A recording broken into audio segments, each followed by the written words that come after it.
a suspect. Hanging with the killers in the projects. Tater on a barrel, keep quiet. Catch a nigga slipping from behind. OG Bobby Johnson. OG Bobby Johnson. OG Bobby Johnson. OG Bobby Johnson. Put nigga out like an outbreak. Chopper start to make the house shake.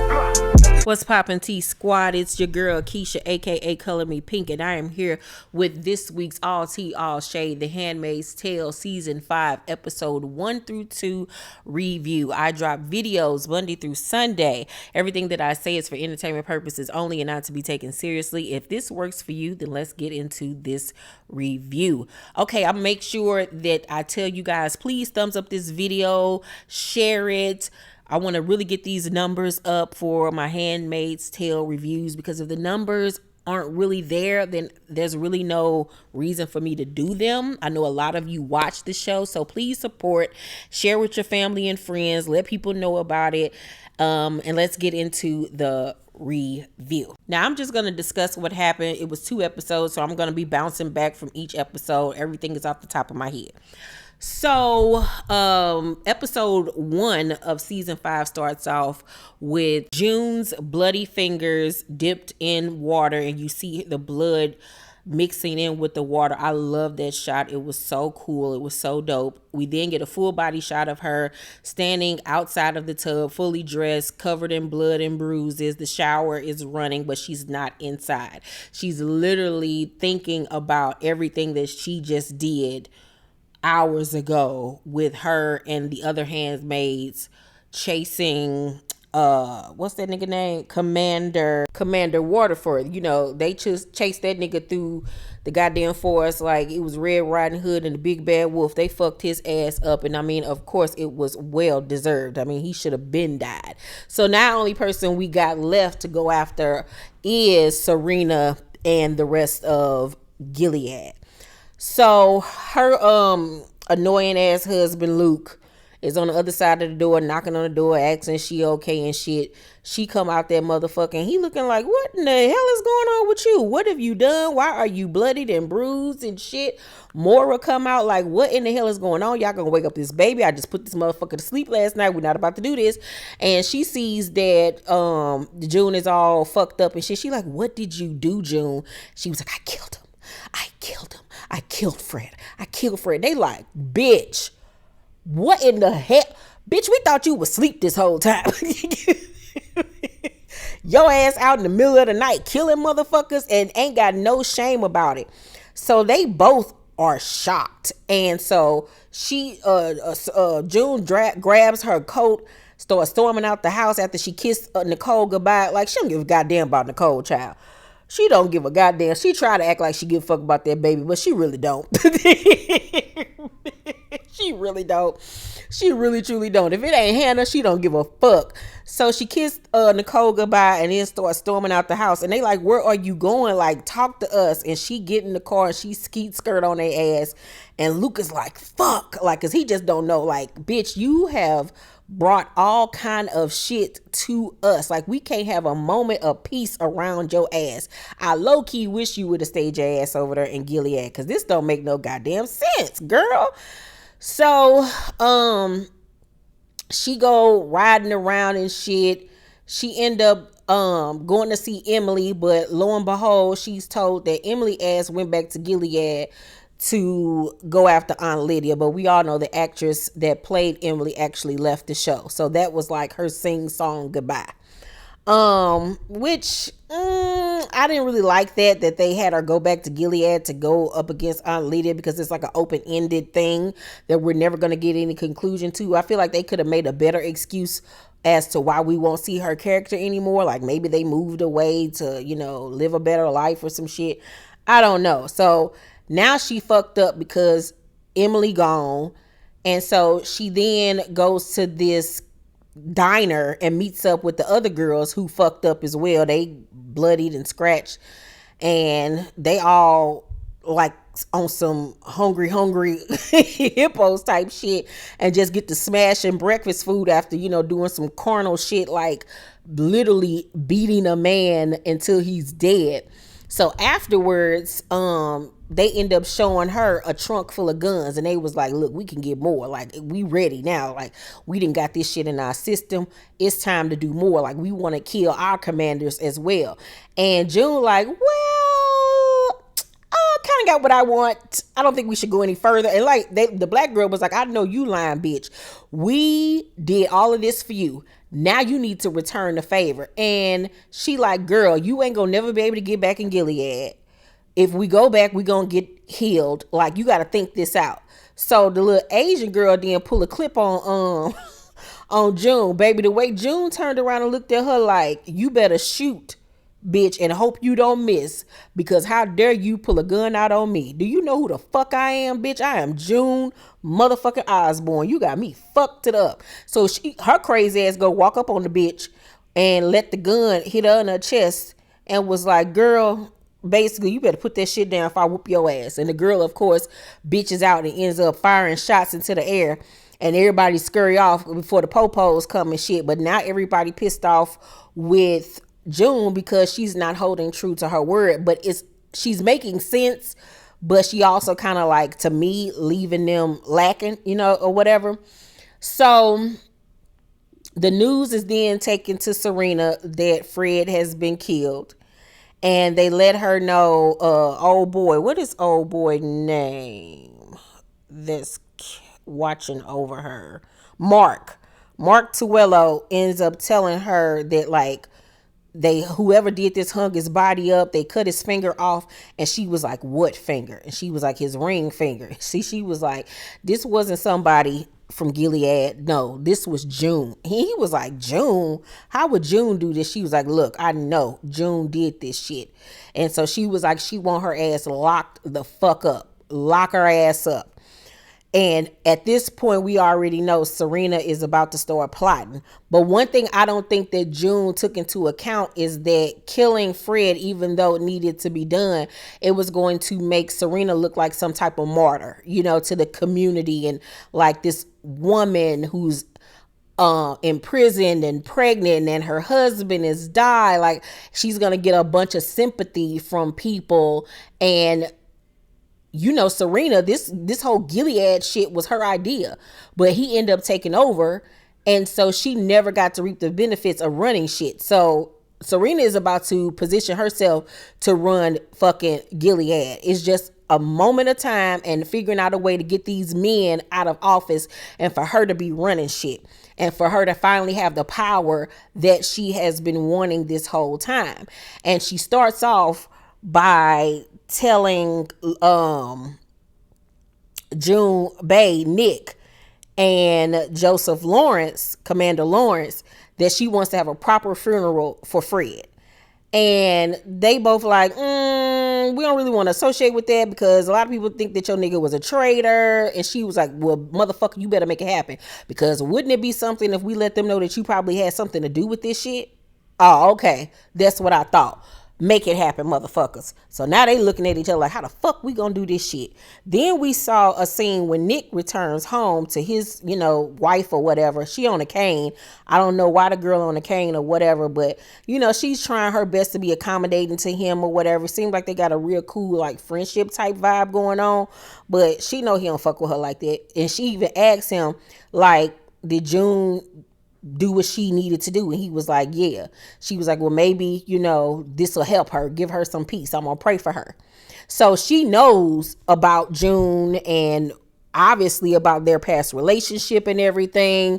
So I'm wondering at this point, do they have a marriage of convenience where, she know that he don't love her, he probably will never love her, and that his heart belongs somewhere else, and that he got a child? Or does she think, okay, he can help her, I'll allow it, and hopefully one day he'll love me too? I can't wait to find out more about that. But June ass is so fucked up in the head. Like, sis is just gone. Sis is just fucked up. Sis is just a fucking psychopath now. And it's like, I love it, but then again, it also kind of get on my nerves a little bit because June is so fucking selfish and she just thinks about herself and this hatred and this anger that she has where she don't think about the other people around her. And she's just very, very reckless. But then I love June because she a bad bitch and she don't give zero fucks. And it's like, y'all made me this way. Now y'all gotta motherfucking deal with the shit, bitch. Should have never started this shit in the first place. So her dumb ass goes to turn herself in to the Canadian authorities. And Luke like, what are you doing? We can leave. You ain't got to do this. And she was like, no, I have to do this. It's the only way. I got to go back. So she trying to go back to Gilead so she could figure out a way to, get shit popping on the other side. So they take her ass in the back. And the lady was like, girl, you weren't even on Canadian territory when you killed that man. You was in like open territory that ain't claimed by nobody. This is not under our jurisdiction. You are wasting my time. Girl, go home. But we are going to fine you like $60 for whatever the hell she had did. Go and get the fucking parking ticket, bitch, and get out of our face. And June was like, but I killed him. They was like, yeah, girl, talk to Jesus about it. We ain't got nothing to do with it. So June is fucked up. Like, I literally confessed to killing somebody and I'm not gonna go to jail for it because it's not in their jurisdiction. Like, this how fucked up the world is. So at this point, she trying to figure out a way to make peace with everything because she realizes like she's pushing Luke and Mora away. Mora don't trust her around Nicole. Shit, she even says she don't trust herself around Nicole.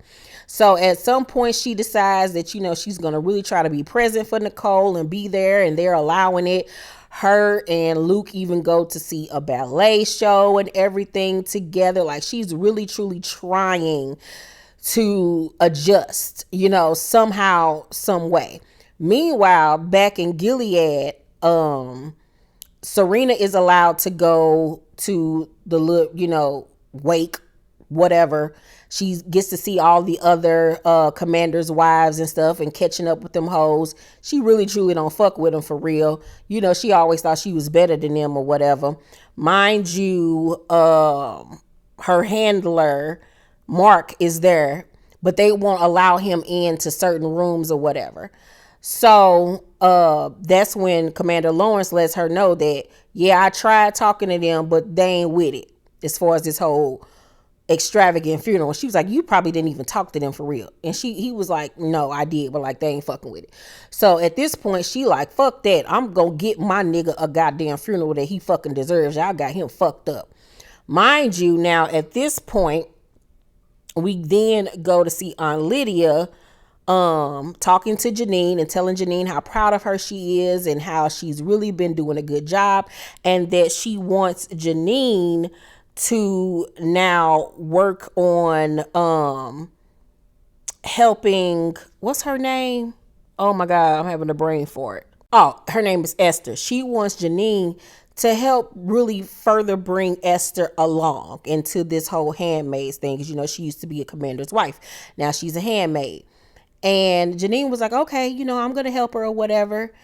And so Janine, when they're at the commander's wake or whatever with Aunt Lydia and them, she's telling old girl, just go with it. The sooner you get pregnant, the safer you will be. And she was like, how is that going to keep me safe? She was like, that's the only thing that's going to keep you safe in this situation. And in that scene, we then see Janine's daughter that she had with her commander run into the room, and the little girl just automatically runs to her, like knows who she is, and she hugs the little girl, and she just has this really beautiful moment with her child. Mind you, her mama, her adopted mother, because it ain't her goddamn mama, Naomi Putnam, is standing there looking, and she all uptight and shit about it because she didn't give birth to her.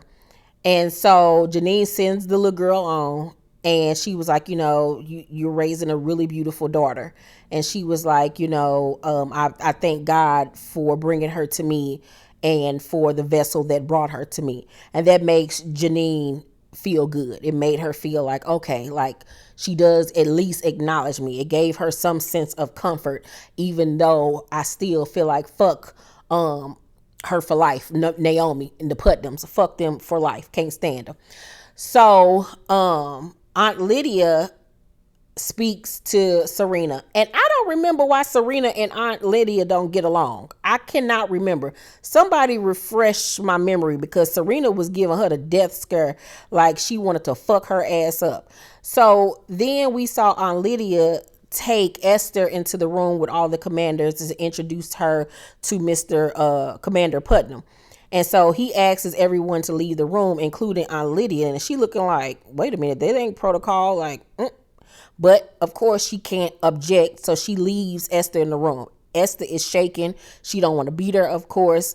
And so his old weird ass telling her she ain't got to be scared of him or whatever, and tells her he just want to talk to her and be her friend. And then he go and get a piece of chocolate, a chocolate ball, and make her eat it and feeding it to her and making airplane sounds like she a 5-year-old. The shit was just so creepy and weird.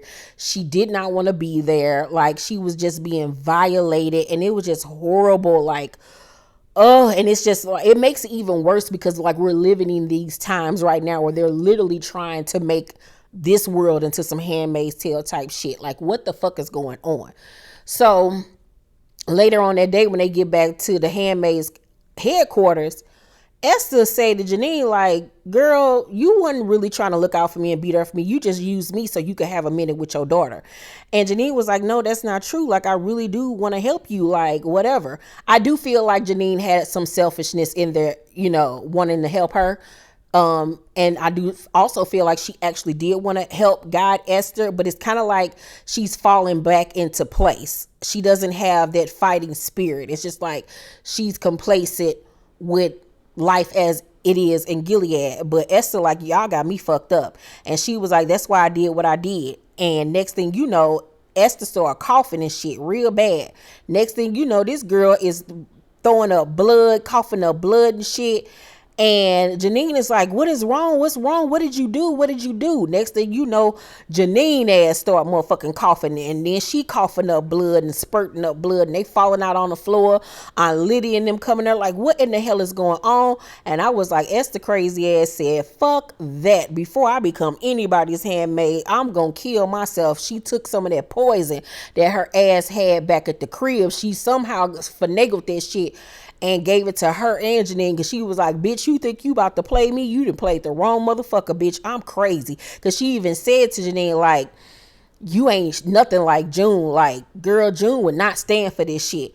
And so we didn't see them die, but they was damn near dying on the damn floor. So we gonna find out on next week's episode whether or not Janine and Esther lived. It's gonna be fucked up if that's the way Janine go out. I don't know. I don't think they're gonna die. I think they're gonna be able to help them in time. I don't think they're gonna die. I really don't. But we shall see. So at the end of episode 2, we see the funeral, and they think that they on some Queen Elizabeth type shit. Where Serena, you know, walking behind the casket, looking all somber, trying to give us Jackie O realness with her belly and everything. And it is being televised worldwide, just like she wanted it. And we find out why she wanted it to be televised worldwide. So June and Luke are out having a good day. Like, it's kind of feeling like it used to be. Like, she's carefree. She got on white. Like, she combed her hair. She ain't looking all deranged and crazy like she always. And it's like they in the middle of like a Times Square type of situation. And next thing you know, she look up on one of the goddamn big screens and she sees the funeral. And she like, what the fuck is going on here? Like, I know you're lying that they're not literally televising this bullshit. So everybody, like in this Times Square area, is looking at the screens, and they then pan to all of these little girls of Gilead. And June looking like, nope, it better not be. It better not motherfucking be, bitch. Next thing you know, this one little girl was chosen to bring Serena a bouquet of white flowers. And the camera pans on the little girl's face, and of course, it is Hannah. And June put that shaky, sinister face on that she be putting when it's go time, when she about to fuck a bitch up. And Luke looking like, is that Hannah? Like, what? My daughter's face is being plastered all over the world.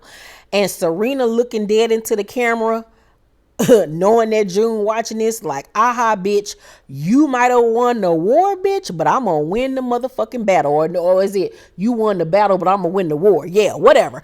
And she was like, yeah, you killed my nigga. I'm gonna give you that. You got that. You got that. But bitch, at the end of the day, I still got your motherfucking daughter, hoe. And now it is on.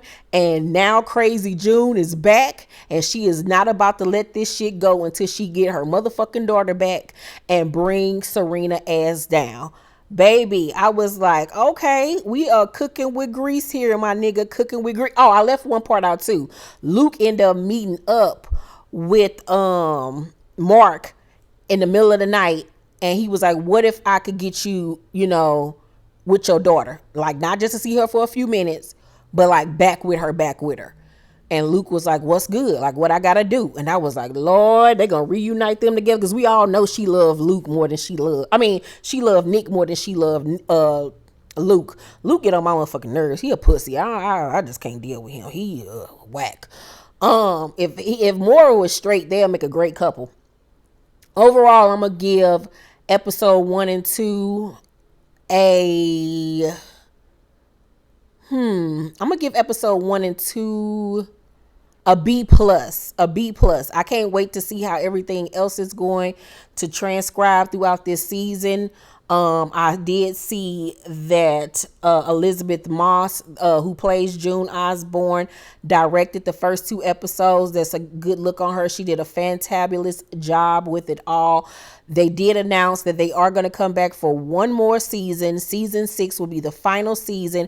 But of course, it has already been said that they will have spin-offs of the show. So I'm super excited about that. I can't wait to see how this whole thing is going to end. I predict that June is going to end up dying in the end. I just can't see her walking off into the sunset. She too mentally fucked up. She can't live a normal life. No matter if she kill everybody in Gilead and get her daughter back, she is fucked up. She got too much blood on her hands. She going to end up dying in the end. And I think that Serena will end up dying in the end as well. Both of them can't live. They going to end up killing each other probably in the end.